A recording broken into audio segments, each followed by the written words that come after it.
Let me ask you something bold right from the start. Do you really know God? Or do you just know about Him? Think about it. There's a huge difference between knowing facts about someone and actually knowing them personally. You can read every biography on your favorite celebrity, but that doesn't mean you can call them at midnight when life falls apart. And sadly, that's how some people treat God. They've read His bio, but never actually let Him into their everyday lives. So, what are the keys to intimacy with God? How do you move past surface-level religion and actually step into relationship? Let's dive in. First key: honesty with God. I mean, let's be real, He already knows everything. Right? Sometimes we approach God like we're filling out a polished resume. Dear Lord, I've been very good this week. Volunteered twice, only yelled at the dog once. Meanwhile, God's like, yeah, I saw that meltdown in traffic on Tuesday. 2. Intimacy starts when you stop pretending. King David was called a man after God's heart not because he was perfect, but because he was brutally honest with God. He brought the tears, the anger, the joy, the praise, all of it. So, if you want intimacy with God, start by showing Him the real you. Here's the second key: time. Relationships don't grow without time. Imagine trying to build a marriage or friendship by talking once a month for 2 minutes. Spoiler alert, it's not going to work. The same with God. Intimacy requires time in His Word, time in prayer, time just sitting in His presence. And yes, I get it, life is busy. But think about how much time we spend scrolling on our phones.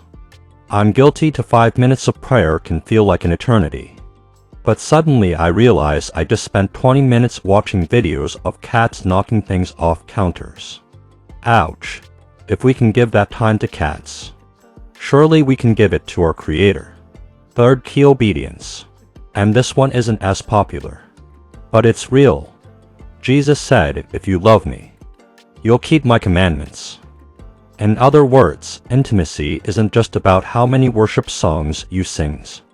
It's about whether you trust Him enough to actually do what He says. Sometimes the deepest intimacy with God comes when you step out in obedience, even when it's uncomfortable. Because when you obey, you discover He's faithful, and that builds trust like nothing else. Fourth key: inviting God into the ordinary.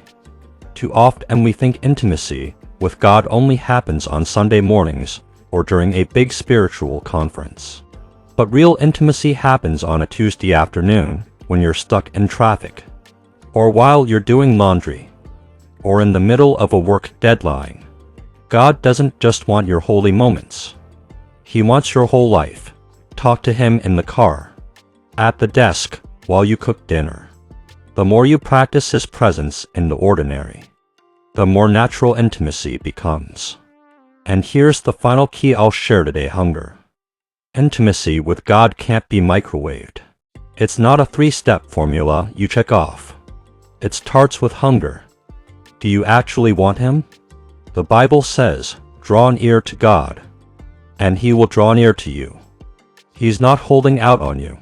The question is, are you hungry enough to seek Him?